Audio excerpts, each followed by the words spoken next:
संतान को होते हैं कष्ट। छठ में कौन से कपड़े पहनना चाहिए और कौन से नहीं। इस रंग के कपड़े कभी मत पहनना, व्रत टूट जाता है। छठी मैया को किस चीज का भोग नहीं लगाना चाहिए और छठ व्रत में कौन सी गलती नहीं करना चाहिए। और यदि जिनके घर के पास नदी या तालाब या गंगा या समुद्र नहीं है तब वह क्या करें। और साथ ही जानिए 3 ऐसी महिलाएं हैं जिन्हें छठ का व्रत नहीं रखना चाहिए, छठ पूजा नहीं करना चाहिए, घोर पाप लगता है, व्रत टूट जाता है, उल्टा संतान को जीवन भर मिलते हैं कष्ट। और यदि आपने छठ पूजा में यह कार्य कर लिया, यह उपाय कर लिया, तो आपको दुनिया की कोई भी ताकत करोड़पति होने से रोक नहीं पाएगी। स्माइल फैमिली चैनल के घर के सदस्य भी, घर की महिलाएं भी यह कार्य जरूर करती हैं। दोस्तों, हिंदी पंचांग के अनुसार छठ हर वर्ष कार्तिक मास के शुक्ल पक्ष की षष्ठी यानी छठी तिथि पर मनाया जाता है। यह हमेशा दीपावली के 6 दिन बाद पड़ता है, जो नहाए खाए की परंपरा से प्रारंभ होता है। यह व्रत करने वाले व्रतधारी 36 घंटे तक निर्जला व्रत रखते हैं, जिसके बाद छठी मैया की आराधना और सूर्य देव को अर्घ्य देने के बाद इस व्रत का समापन किया जाता है। यदि संतान आपकी बार बार बीमार पड़ जाती है, सर्दी खांसी जुकाम, बार बार अस्पताल में बच्चा भर्ती होता है, उसके इंजेक्शन बार बार लगते हैं, बच्चों के शरीर पर सूजन आ जाती है, पैर में तकलीफ, शरीर में तकलीफ, तब ऐसे समय में उस स्त्री को छठ पूजा अवश्य करना चाहिए। जिसकी संतान को कष्ट मिलते हैं, तब छठी मैया की कृपा से छठ माता स्वयं उस संतान की रक्षा करती है।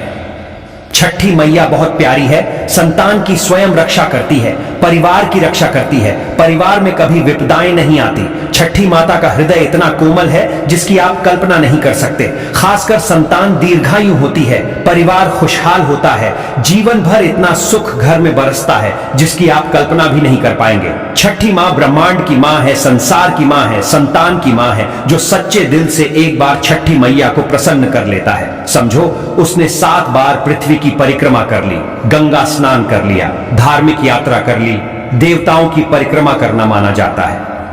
छठ पूजा 2024 शुभ मुहूर्त कार्तिक माह के शुक्ल पक्ष की षष्ठी तिथि 7 नवंबर को देर रात 12:41 पर शुरू होगी और 8 नवंबर को देर रात 12:34 पर समाप्त होगी।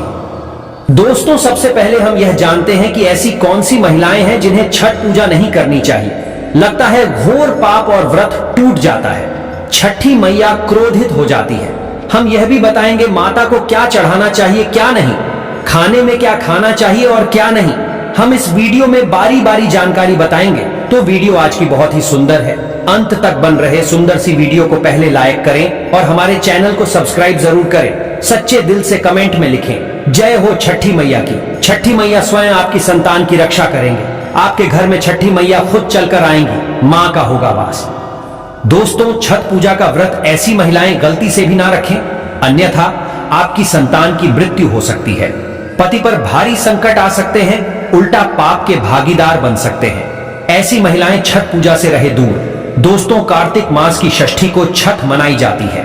छठे दिन पूजी जाने वाली षष्ठी को बिहार में आसान भाषा में छठी मैया कहकर पुकारना है। यह त्योहार अपितु महाराष्ट्र, झारखंड, उत्तर प्रदेश तथा पश्चिम बंगाल, यहां तक कि विदेशों में रहने वाली महिलाएं भी भली भांति इस पर्व को मानती हैं। मान्यता है कि छठ पूजा के दौरान पूजी जाने वाली यह माता सूर्य भगवान की बहन है, इसीलिए लोग सूर्य को अर्घ्य देकर छठ मैया को प्रसन्न करते हैं। वहीं धर्मशास्त्र और पुराणों में मां दुर्गा के छठे रूप कात्यायनी देवी को भी छठ माता का ही रूप माना जाता है। छठ मैया को संतान देने वाली माता के नाम से भी जाना जाता है। मान्यता है कि यह पर्व संतान के लिए मनाया जाता है। खासकर वो जोड़े जिन्हें संतान की प्राप्ति नहीं हुई है, तो वो छठ का व्रत रखते हैं। वहीं सभी अपने बच्चों की सुख शांति के लिए छठ मनाते हैं। लेकिन क्या आप जानते हैं, कुछ ऐसी महिलाएं भी हैं जिन्हें छठ पूजा का व्रत गलती से भी नहीं रखना चाहिए। यह सबसे बड़ा घोर पाप माना जाता है। महिलाएं ऐसी गलती कभी ना करें। तो चलिए जानते हैं। देखिए, सबसे पहले अपनी राशि कमेंट बॉक्स में जरूर डाल दीजिएगा। यदि आपकी राशि के अनुसार हमारे पास कोई उपाय होगा तो वह आकर हम आपके कमेंट के रिप्लाई में बता देंगे। और हां, एक लाइक जरूर करें। जय हो छठी मैया की। दोस्तों, शास्त्रों के अनुसार जो लोग अधूरी शादी करते हैं वह शास्त्र का अपमान करते हैं। अधूरी शादी जैसे कि कोर्ट मैरिज और शादी के बिना ही संतान की उत्पत्ति कर देना सबसे बड़ा पाप है। ऐसे में छठ पूजा का व्रत ऐसे लोगों को अपनी संतान के लिए कभी नहीं रखना चाहिए, क्योंकि आपने हिंदू रीति रिवाजों के अनुसार 7 फेरे नहीं लिए हैं। और वहीं बिन शादी के जब ऐसे लोग साथ में रहते हैं तो समाज में ऐसा रिश्ता कलंकित होता है। दोस्तों, बहुत से लोग ऐसे हैं जो भागकर शादी करते हैं और परिवार को दुखी कर देते हैं, माता पिता को समाज में कलंकित कर देते हैं, माता पिता को रुलाते हैं, परिवार को रुलाते हैं, समाज को बदनाम करते हैं। ऐसे लोग पूरे जनजीवन समस्त संसार के लिए श्रापित हैं। देखिए, परिवार को रुलाकर हमेशा रिश्ते अनर्थी होते हैं, रिश्ते जुड़ते नहीं हैं। इसीलिए जो लोग भागकर शादी करते हैं और कोर्ट मैरिज कर लेते हैं, 7 फेरे नहीं लेते हैं, हिंदू रीति रिवाज के साथ शादी नहीं करते, विवाह नहीं करते, तो उनके लिए यह व्रत उचित नहीं है। 7 फेरे का मतलब होता है आपने अग्निदेव का आशीर्वाद लिया, 33 कोटि देवी देवता का आशीर्वाद लिया, मां बाप का आशीर्वाद लिया, परिवार का आशीर्वाद लिया, समाज को सम्मान दिया। मतलब अब आप पूज्य योग्य हैं, आप भगवान की सेवा कर सकते हैं, आप कोई भी व्रत आदि घमंड के साथ कर सकते हैं। यदि जिस स्त्री को हल्दी न लगी हो, जिस पुरुष को हल्दी न लगी हो, ऐसा विवाह भी अशुभ होता है। शादी में हल्दी अवश्य लगना चाहिए, तभी ही आप व्रत आदि रख सकते हैं, पूजा पाठ कर सकते हैं, किसी भी मांगलिक कार्य में आप शामिल हो सकते हैं। इसीलिए ऐसी स्त्री किसी भी धार्मिक कार्य में तभी सफल व शामिल हो सकती है जब वह अग्नि के साथ फेरे ले ले। ऐसी शादी को ही शास्त्रों में सर्वश्रेष्ठ माना जाता है। ऐसे में अगर आपकी अधूरी शादी है तो आप छठ पूजा कभी ना करें। आपके ऐसा करने से छठी मैया का अपमान माना जाएगा और आपको पाप लग सकता है। दोस्तों, शास्त्रों के अनुसार इस व्रत को सच्चे मन से रखना चाहिए। अगर कोई महिला शौक में यानी बेमन से इस व्रत को रखती है तो उनके पति या संतान की मृत्यु या उन पर कष्ट आ सकते हैं।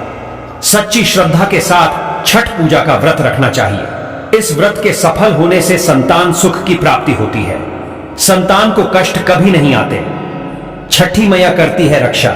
घर परिवार होता है खुशहाल जो लोग छठ पूजा करते हैं, तो छठी मैया उनके इर्द गिर्द, उनके घर के आसपास सदैव घूमती रहती है, उनकी रक्षा करती है, उनकी संतानों की रक्षा करती है।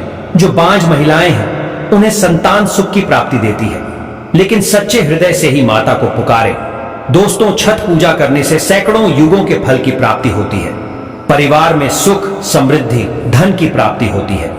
छठी मैया की पूजा से सभी मनोकामनाएं होती है पूरी।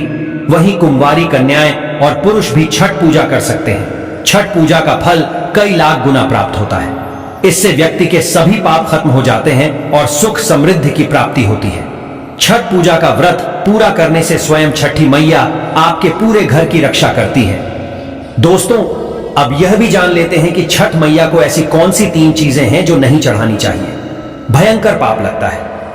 दोस्तों, नंबर 1, सूर्य भगवान को अर्घ्य देने के लिए तांबे का लौटा ही प्रयोग करें, लेकिन भूलकर भी चांदी, स्टील, शीशा और प्लास्टिक के बर्तन से अर्घ्य नहीं देना चाहिए, इससे व्रत टूट सकता है। दोस्तों, नंबर 2, व्रत के दौरान घर में कभी भी मांसाहारी न बनाएं और ना ही परिवार में किसी को खाने दें। जो लोग इस दिन लहसुन प्याज का खाना बनाते हैं और खाते हैं तो उन्हें छठी मैया उल्टा बर्बाद कर देती है, श्राप दे देती है। इस दिन छठी मैया को भोग लगता है, तो घर में यदि आपके परिवार में किसी ने व्रत रखा है तो आप भी लहसुन प्याज का इस्तेमाल ना करें। आप किसी और दिन को खा सकते हैं, लेकिन मांस, मदिरा, लहसुन प्याज आदि ना खाएं।